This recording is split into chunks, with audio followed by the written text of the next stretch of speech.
ఆంధ్ర తెలంగాణలో తక్కువ ఫీజులతో high quality results ఇస్తున్న ఏకైక సంస్థ తిరుమల్ ఐఏఎస్ ఇన్స్టిట్యూట్. వద్దురా అంటే వినలే. ఓ పో నీకేం తెలుసు అన్నాడు.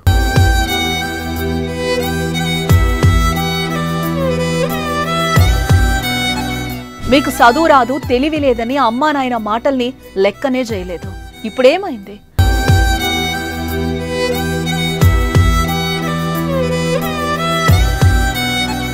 అప్పులతో ఇల్లు ఆగమైంది. కొడుకు కోసం తల్లిదండ్రి కూడా ఉరివెట్టుకొని చావాల్సిన దుస్థితి ఏర్పడింది. పారా హుషార్, ఆన్లైన్ బెట్టింగులకు అలవాటైతే ఆగమైతారు, జీవితాలు పోతాయి, కుటుంబాలు నాశనమవుతాయని పదే పదే హెచ్చరిస్తూనే ఉన్నాం. అయినా ఎవ్వరూ వినలేదు. మళ్ళీ ఓ ఫ్యామిలీ బలైపోయింది.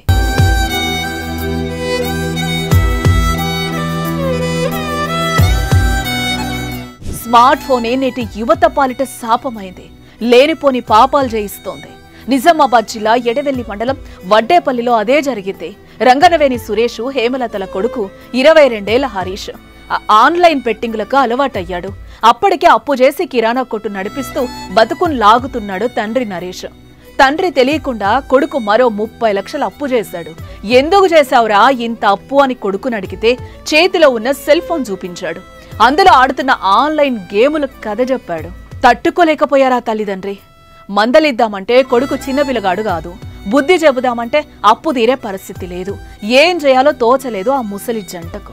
నలుగుట్లో ఇజ్జత్ కాపాడుకునేందుకున్న ఎకరం పొలం అమ్మినారు. 12 లక్షలొస్తే అది డబ్బు ఎవ్వరికీ సరిపోలేదు. మరో 18 లక్షలు బాకీ తీర్చే దారి కనిపించలేదు. నా చేత కాదు అనుకున్నాడు తండ్రి సురేష్. సావు దారి వెతుక్కున్నాడు. కొడుకు చేసిన చెడగొట్టుడు పనికి తల్లిదండ్రి కూడా శిక్ష అనుభవించారు. కొడుకు మెడకు ఉరితాడు బిగించి తల్లిదండ్రి కూడా దూలాను కూరేసుకున్నారు. నిన్న శనివారం తెల్లవారేలోపు ఇంట్లో ఉన్న 3 పీనిగ్లైదేలారు. ఈ 3 చావు చూసిన వడ్డేపల్లి ప్రజలు ఈ సెల్ ఫోన్ కడుపుగాల అంటూ శాపనార్థాలు పెడుతున్నారు. కరోనా వచ్చినప్పుడు సెల్ ఫోన్లకు అలవాటైన పోరలు ఆన్లైన్ గేమ్స్ కు బానిసలయ్యారని బోరున విలపిస్తున్నారు. కలర్ గేమ్, క్యాసినో, రమ్మీ, తీన్పత్తి ఇలా రకరకాల గేమ్స్ ఆడుతూ డబ్బులు పోగొట్టుకుంటున్నారు. అప్పుల పాలై ఇలా కుటుంబాలను నాశనం చేస్తున్నారు. హరీష్ లాంటి బాధితులు మీలో చుట్టూ అనేక మంది ఉన్నారు. ఆన్లైన్ గేమ్స్ కి బానిసలయ్యి కూర్చున్న చోటే లక్షలకు లక్షలు పోగొట్టుకుంటున్నారు. అప్పులు చేసి కొంపలు నాశనం చేసుకుంటున్నారు.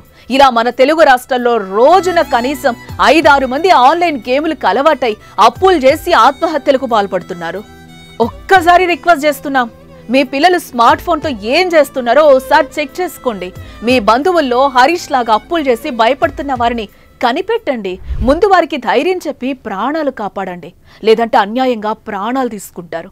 చచ్చిన తర్వాత మనం సాధించేదేం లేదు కదా. మీరు బెట్టింగ్ బాధితులైతే బెట్టింగ్లతో మీరు సర్వం కోల్పోతే గొంతిప్పండి. మీ వివరాలు మాకు వాట్సాప్ చేయండి. మా వాట్సాప్ నెంబర్ 8977014716.